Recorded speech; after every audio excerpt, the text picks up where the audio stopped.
I could get everyone's attention, I would like to first welcome all of you to the Greater Kanawha Valley Foundation's 2017 annual report to the community. Each year, the Foundation's board and staff look forward to this meeting as it provides us with the opportunity to share with you some of the Foundation's activities during the past year and to invite a leader in a particular field to offer perspective as to how we might view our community and the changes taking place around us. And in this respect, we are particularly honored this year to be joined by President Gordon Gee. Just as important, this annual gathering also gives us the opportunity to thank you, our donors, our grantees, and our many, many volunteers who serve on the Foundation's committees, for your support of the Foundation and for all that you do in our community. Thank you so much. We are appreciative of your contributions and your support over the years, and particularly of your support of the Foundation's mission and our commitment to taking the long view in serving our community. As the media regularly reports and as our own daily experiences inform us, we live in a time that seems to be increasingly defined and shaped by rapid change, often disruptive change, and our community certainly has experienced its fair share of change over the last few years. In this challenging environment, I suggest that community foundations such as ours should provide all of us grounds for optimism. Consider this: today's Greater Kanawha Valley Foundation is the result, in part, of over 55 years of gifts from individuals living in our community. This generosity speaks volumes about how strongly people in our community care in improving the quality of life here. Consider further for a moment what this 55-year legacy of giving has accomplished. Millions of dollars in college scholarships to deserving students, almost $700,000 alone in 2015, and almost $650,000 last year. Millions more in contributions to our not-for-profit community to help address the basic needs of our less fortunate neighbors. And still more funding to support our valley's cultural and educational institutions. Building on this legacy, the Greater Kanawha Valley Foundation looks forward to the future, and we look forward to it with excitement about possibilities.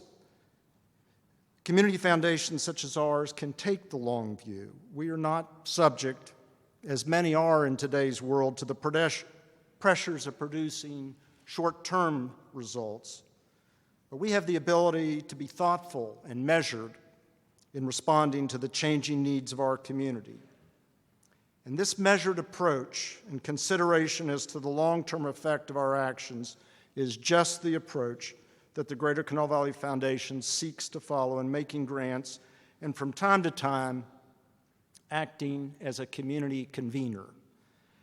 As reported at this meeting in prior years, starting more than 10 years ago, the Foundation's board and staff, led by our then CEO, Becky Sepperly, began discussing in earnest how the Foundation could maximize the impact of its grants from its discretionary funds.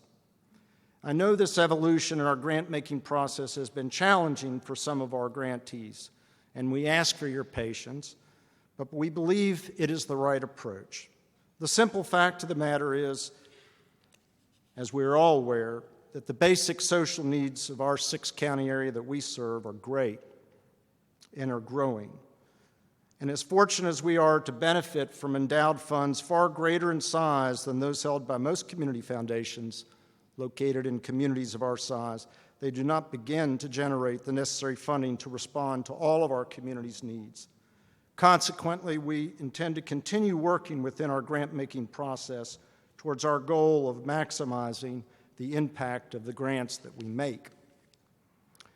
We also understand that the Foundation can play an important role as a community convener and leader.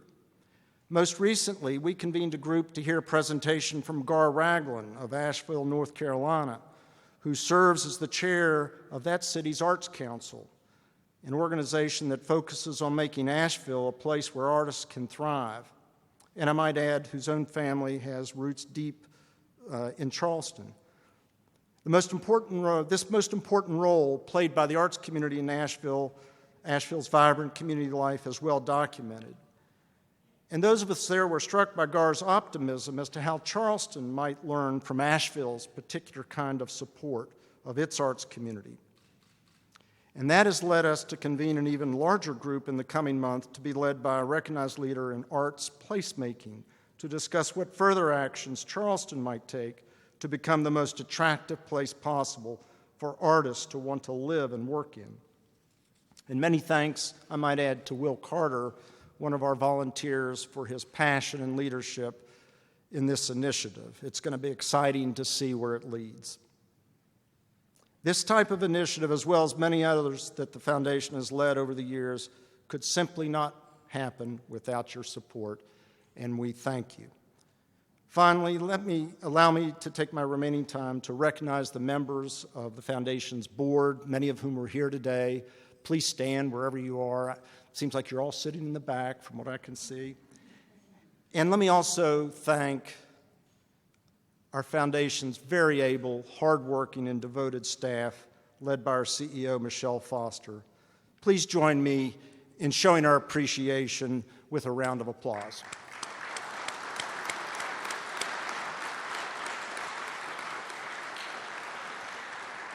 It's now my pleasure to introduce to you Michelle Foster, our CEO.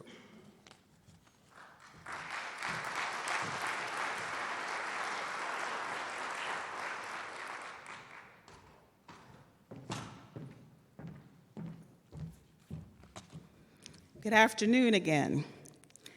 Giving in good measure. Welcome to the Greater Canal Valley Foundation Annual Report to the Community.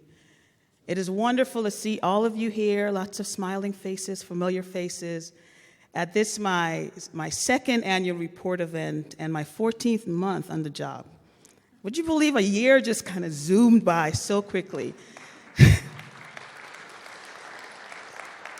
And yes, I am loving it.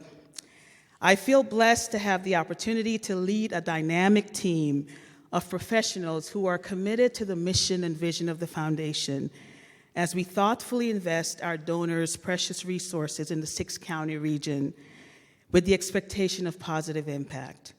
Our team members, would you please stand and be recognized? We have Sherry, our Senior Program Officer, Christine Spalding, our Senior Accountant, Stephanie, Heyer, and Megan, and Todd, our Program Officers, our Faye Johnson, our Financial Assistant, Sarah Furrow, our admin assistant, Jane, the person who works with Augie Gray and all this on the whole production of the event. Help me thank them for their hard work and dedication. Thank you all for all that you do to help the Foundation to move forward. Your passion for the process really makes coming to work every day a joy for me. Thank you all. So we have it's not just us, we have a supporting team of folks who really help us to work towards our mission, including Dr. Matt Shepard and his team at Midwest Evaluation and Research, Dan Amelli of Amelli Business Systems. You guys, you too are essential members of our team, and you help to fuel our pursuit of excellence. Our legal counsel, who I was just telling her husband that seemed like I've been challenging her with new things this year, Melody of Bowles Rice, thank you very much. Augie Gray and Drake, they're the ones who conceptualized and helped with the production of the event, and our graphic design and branding and all that. John Augie, thank you, wherever you are. We also have live streaming of today's event from West Virginia Public Broadcasting. Thank you, Scott Finn, and Will Price, our photographer. I continue to be amazed at the eager men and women who are so generous with their time and talents in assisting us at the Foundation. First and foremost, I salute our distinguished Board of Trustees, my 12 bosses. Come on, let's give it up for our leaders. led by Charlie Loeb and Todd Mount, our vice chair. I also want to recognize our immediate past chair, Melvin Jones, who cycled off the board at the end of last year after serving for over 10 years as a trustee. Thank you, trustees, for your dedication. Please know that I appreciate your thoughtful insights, your constructive feedback, and your unwavering support as I operationalize our strategic plan and strive to advance the foundation to higher levels. In addition to our board, we have over 100 volunteers on various committees and task groups. Are any of our volunteers here? Please stand if you are. Please stand and be recognized. Scholarship and investment and yes, thank you so much. We really appreciate you. Your contributions really helped in all the processes and initiatives that we have set up, and we really want you to know that we appreciate you. Ladies and gentlemen, I have examined all the essential elements of our community foundation, including our assets under management, our donor base, our community investments, our systems, our processes, our relationships. And it is my pleasure to report that we are on a solid foundation. You will find a financial snapshot of fiscal year 2016 in your program. These numbers are unaudited, so they may change slightly once the final annual report is out. But last year, we received over $3.5 million in contributions from people like you. Thank you so much for investing in your community via your community foundation. We also distributed $6 million in grants and scholarships. And at the end of the year, our assets under management were over $221 million. To those of you who made financial contributions last year, thank you for caring.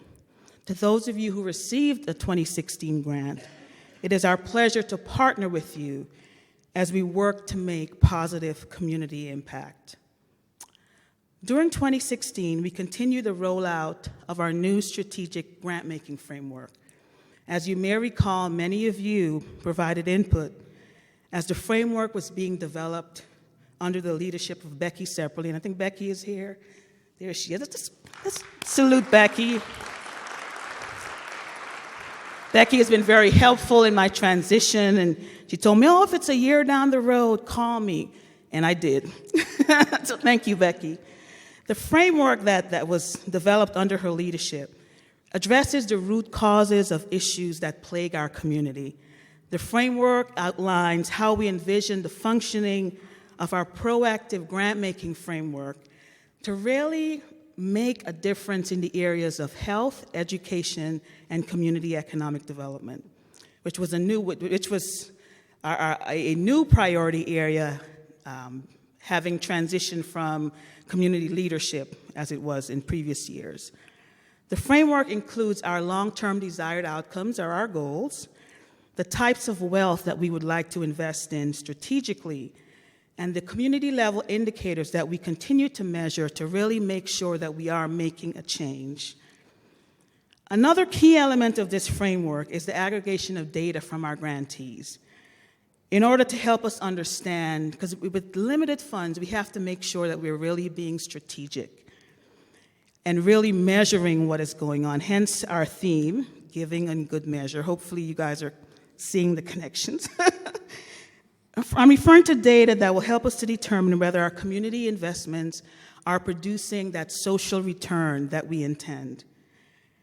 And that the data, gathering that data that would help us to assess our progress towards community transformation. The aggregation is critical to the full operationalizing of the framework, however, it was a missing link. So with the help of Dr. Matt Shepard and his team, that link is no longer missing. I'm happy to report that all elements of our strategic planning framework, our strategic grant-making framework, are now in place and the chain is complete. The new measurement model went into effect in January of 2017. So in future annual reports, I'll be able to share with you what those impacts are. But for now, it is my pleasure to report that in 2016, we invested directly into the lives of 347 West Virginians through our scholarship program. That's major, guys. 347 people. We assisted them in pursuing post-secondary education, many at WVU, Dr. Gee. Additionally, we processed 605 donor-advised and donor-designated requests. Through our discretionary program, we awarded 11 arts and culture grants, 16 basic needs grants, including grants for long-term flood recovery, 5 special initiative grants for the west side of Charleston, and 19 proactive grants were awarded to collaboratives including 103 organizations. We don't just fund one organization anymore, we fund collaboratives. These proactive efforts included Refresh Appalachia in Lincoln County. This collaborative includes Coalfield Development Corporation, Lincoln County High School, Unlimited Future, Step by Step, and the Lincoln County Economic Development Authority. Coalfield Development provides, so it's a perfect example of a wonderful collaborative. Coalfield Development provides the on-the-job training and mentorship. Lincoln County High, they host the Learning Farm Incubator and recruits and educates students. Unlimited Future, they provide training and marketing support. Step by Step recruits and mentors program participants and identifies communities in need of fresh produce. And the local EDA identifies additional sites, supports sales, and conducts community outreach. Refresh is just what 19-year-old Colt needed. To say that Colt is resilient is an understatement. His background includes generational poverty, household drug abuse, and homelessness. He has been associated with Coalfield now for over 2 years and has experienced tremendous personal growth. Colt was even promoted from a crew member to a crew leader. So now he's leading a team of students. In fact, it was Colt who actually suggested the idea. He started off in the Coalfield Construction Initiative, and he was the one who conceived the idea for the partnership with the local school. He now manages the Refresh Greenhouse and Farm, trains and mentors high school students, and even assists with program marketing. And would you believe he still makes time to attend Southern Community and Technical College? Colt is here today. Colt, would you stand?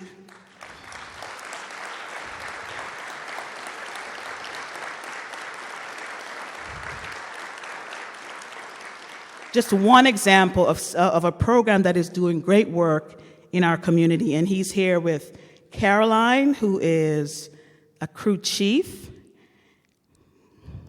and Ben, who is the president, Ben Gilmer, president of Refresh Appalachia.